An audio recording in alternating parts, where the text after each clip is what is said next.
तो सबसे पहले हमें यह जानना होगा कि ईश्वर वास्तव में है क्या। ईश्वर को किस रूप में परिभाषित करते हैं वेद, दर्शन, उपनिषद या फिर जो भी हमारे आर्ष साहित्य है, वह ईश्वर को किस रूप में प्रस्तुत करते हैं। नमस्कार, पुनः आपका स्वागत है वेदिफाइड चैनल में। आज हम पुनः नए विषय को लेकर के उपस्थित हुए हैं। जिस प्रकार से आज समाज में जो भी ईश्वर की आराधना के ऊपर अवधारणाएं प्रचलित है, तो उसी ईश्वर के विषय को लेकर के वेद क्या कहता है कि वेद और उपनिषद और जो भी हमारे दर्शन ग्रंथ है, उनमें ईश्वर को किस रूप में प्रस्तुत किया गया है। क्या ईश्वर कभी अवतार लेता है, या फिर ईश्वर का कोई स्वरूप है, या फिर ईश्वर किस रूप में रहता है। तो इन विषयों को वेदों में अलग अलग प्रकार से या दर्शनों में, उपनिषदों में किस रूप में बताया गया है, तो उसी विषय को लेकर आज हम यहाँ पर उपस्थित हुए हैं। तो सबसे पहले हमें यह जानना होगा कि ईश्वर वास्तव में है क्या। ईश्वर को किस रूप में परिभाषित करते हैं वेद, दर्शन, उपनिषद या फिर जो भी हमारे आर्ष साहित्य है, वह ईश्वर को किस रूप में प्रस्तुत करते हैं। तो सबसे पहले ईश्वर की एक परिभाषा हम देखते हैं, योग दर्शन में आती है। क्लेश कर्म विपाका शैर परामृष्ट पुरुष विशेष ईश्वर। अर्थात क्लेश कर्म विपाका शैर परामृष्ट पुरुष विशेष ईश्वर। अर्थात ईश्वर की परिभाषा क्या है, पुरुष विशेष है। और कैसा पुरुष विशेष है, तो कहा क्लेश कर्म विपाक आशैर अपरामृष्ट। अर्थात जो क्लेश, जो भी कष्ट हमें प्राप्त होते हैं, कोई भी दुख है, कोई भी पीड़ा है, कर्म अर्थात जो भी हम कर्म कर रहे हैं,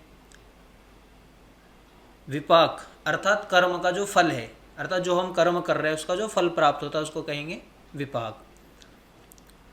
तो इन सभी के आशयों से जो अपरामृष्ट है अर्थात भिन्न है, वह वास्तव में ईश्वर कहलाता है।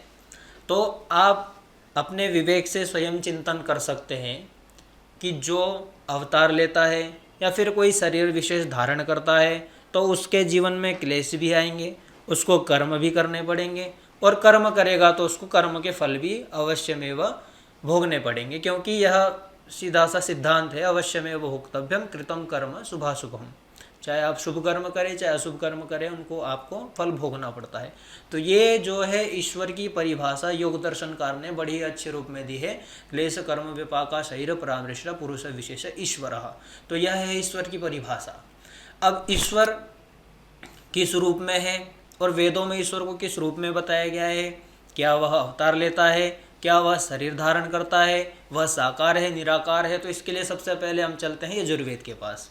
तो यजुर्वेद में एक बहुत ही अच्छा मंत्र आया, ईश्वर के जो स्वरूप को बिल्कुल ही प्रकाशित करके रख देता है, ईश्वर के स्वरूप को बिल्कुल प्रकट रूप में रख देता है कि वास्तव में ईश्वर का स्वरूप है क्या। तो मंत्र आया, सपर्यगात् शुक्रमकायम व्रणम अस्नाविरम शुद्धम पाप विद्धम कविर्मनीषी परिभू स्वयंभूर याता तथ्यतो अर्थान व्यदथात शाश्वतिभ्य समाभ्य। तो ये जो है आपको ईशावास्य उपनिषद है उसमें भी देखने को मिल जाता है, और यजुर्वेद के 40वें अध्याय में भी देखने को मिल जाता है। तो इस मंत्र में ईश्वर के स्वरूप का बिल्कुल ही स्पष्ट वर्णन कर दिया गया है कि वह ईश्वर है क्या, उसका स्वरूप क्या है। तो सबसे पहले आया सपर्यगात् शुक्रम अकायम अव्रणम अस्नाविरम शुद्धम अपापविद्धम कविः मनीषी परिभू स्वयंभू। तो इस प्रकार से इतने विशेषण वहाँ पर ईश्वर के बताए गए। अर्थात जो ईश्वर क्या है, पर्यगात मतलब संपूर्ण है, बिल्कुल सर्वत्र विद्यमान है। शुक्रम है मतलब बिल्कुल ही सूक्ष्म स्वरूप वाला है। पर्यगात शुक्रम अकायम, अकायम अर्थात जो नस नाड़ियों से या फिर शरीर से, अकाय काय कहेंगे शरीर को, और जो शरीर से भिन्न है वो अकायम। तो अकायम अस्नाविरम, अब स्नाविर कहते हैं जो हमारी नस नाड़ियाँ होती है उनको कहते हैं, उससे जो भिन्न है। शुद्धम, वो बिल्कुल शुद्ध है, पवित्र है, उसमें कोई भी कष्ट या फिर किसी भी कर्म का कोई भी अंश नहीं है। अव्रणम अस्नाविरम शुद्धम अपाप विद्धम मतलब वो बिल्कुल पाप से रहित है। कवि है, कवि किसको कहते हैं, जो क्रांतदर्शी होता है। कवि ही क्रांतदर्शी भवति, अर्थात कवि जो है जो विषय ऐसे हैं जो स्पष्ट नहीं है जो उनको भी जान लेता है। तो जैसे हम कहते हैं ना, जहाँ ना पहुँचे रवि वहाँ पहुँचे कवि, तो उसी रूप में है कि ईश्वर क्या है, सभी विषयों को जानने वाला है, वो सर्वव्यापक है, सर्वत्र विद्यमान है। चाहे आप कहीं भी कुछ काम कर रहे हो, उससे बिल्कुल भी आप अदर्शनीय नहीं हो, वो सबका दृष्टा है। आप एकदम कबीर मनीषी, वो मनीषी है, अर्थात बिल्कुल जो है हर काम को मनन करके करने वाला है। अब वो आप कहेंगे करने वाला है तो मतलब जो काम करने वाला है वो तो शरीरधारी होगा, लेकिन नहीं, वह ईश्वर क्या है, मननशील है। कबीर मनीषी परिभू स्वयंभू, मतलब वो परिभू है, चारों ओर से विद्यमान है, स्वयंभू है अर्थात अपने ही अस्तित्व में विद्यमान है। तो इस प्रकार से वहाँ पर ईश्वर के स्वरूपों को बताया और मनुष्यों को यह उपदेश दिया गया कि आपको इस रूप में ईश्वर की उपासना करनी चाहिए। अब इस विषय में आपको स्वयं चिंतन करना चाहिए कि अगर वेद हमें उपदेश दे रहा है तो क्या वास्तव में ईश्वर का स्वरूप ऐसा है?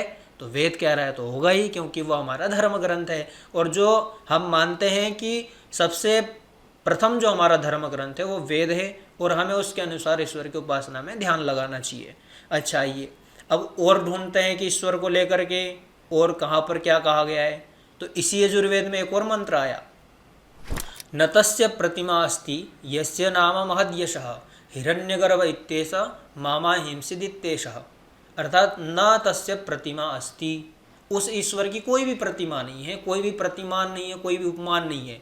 तो मंत्र स्वयं कह रहा है कि न तस्य प्रतिमा अस्ति यस्य नाम महद्यशः, अर्थात जिस परमेश्वर का बहुत बड़ा यश है उसकी कोई प्रतिमा नहीं होती है, उसका कोई भी मापने का साधन नहीं है, कोई भी रूप रसगंध स्पर्श या कोई भी परिमाण कुछ भी है वह ईश्वर का वहाँ पर विद्यमान नहीं है। तो वेद स्वयं कहता है न तस्य प्रतिमा अस्ति यस्य नाम महद्यशः हिरण्यगर्भ इत्येषः मामा हिंसिदित्येषः। तो इस प्रकार से वहाँ पर भी ईश्वर को जो है प्रतिमा रहित बताया गया है, कि अर्थात उसकी कोई भी प्रतिमा नहीं है, कोई भी प्रतिकृति नहीं है, कोई भी आकृति विशेष नहीं है। और हम देखते हैं कि और ईश्वर को किस किस रूप में कहा गया है।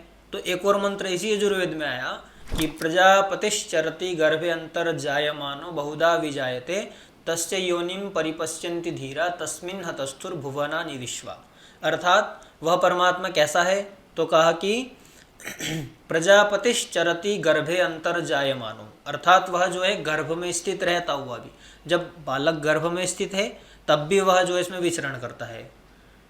बहुधा विजायते, अर्थात वह स्पष्ट रूप में नहीं है, वह जो है उत्पन्न नहीं होता, फिर भी बहुत प्रकार से सब जगह विद्यमान रहता है। तो इस प्रकार से वहाँ पर ईश्वर की चर्चा की गई है कि प्रजापतिश्चरति गर्भे अंतर्जायमानो बहुधा विजायते तस्य योनिम परिपश्यन्ति धीरा तस्मिन् हतस्थुर भुवनानि विश्वा, अर्थात उस परमेश्वर को कौन लोग जानते हैं? तो जो योगी लोग होते हैं, जो बिल्कुल समाधिस्थ पुरुष होते हैं, जो योग दर्शन के सभी अष्टांग क्रिया करके बिल्कुल अपने को पूर्ण परिपूर्ण योग समाधिस्थ करके जो ईश्वर का भान करते हैं वही इसको जान सकते हैं, और यह संपूर्ण ब्रह्मांड जो है उसी ईश्वर में विद्यमान रहता है।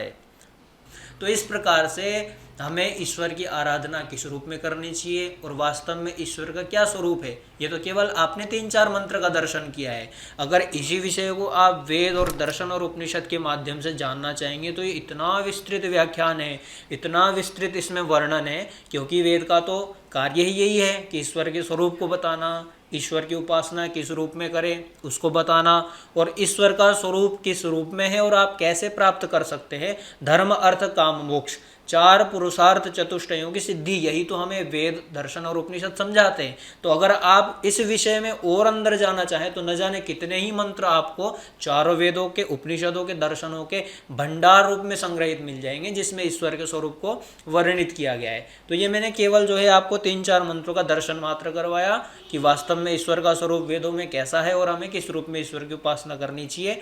तो अगर आपको वीडियो अच्छा लगा हो और मंत्रों का जो अर्थ है, मंत्रों का जो ज्ञान है, उसमें ईश्वर को किस रूप में बताया गया है, अगर ये आपको अच्छा लगा हो तो आप इस चैनल को सब्सक्राइब कीजिए, और ऐसे ही विषयों को जानने के लिए आप जो है अपने कमेंटों के माध्यम से कह सकते हैं कि भाई इस विषय में भी वेदों में, उपनिषदों में, दर्शनों में किस रूप में चर्चा की गई है, तो आप उसको जानना चाहें तो आप कमेंट करके बिल्कुल बताइएगा। तो आप जो है कमेंट करके ज़रूर बताएं ये विषय आपको कैसा लगा, जो ईश्वर संबंधित मंत्रों की चर्चा है, ईश्वर का जो स्वरूप है और ईश्वर की उपासना किस रूप में होनी चाहिए और ईश्वर का नाम कैसे जपना चाहिए या फिर ईश्वर को प्राप्त करने के लिए क्या करना चाहिए, तो उस विषय के लिए हम किसी अन्य वीडियो लाएंगे जिसमें आपको सभी चीज़ें पता चलेगा कि ईश्वर का आराधन, ईश्वर को प्राप्त करना या ईश्वर के गुणों को प्राप्त करने की जो प्रथम सोपान है उसको कैसे हम प्राप्त कर सकते हैं। तो इन विषयों की चर्चा हम अपने आगामी वीडियो में करते रहेंगे। तब तक के लिए धन्यवाद, नमस्ते।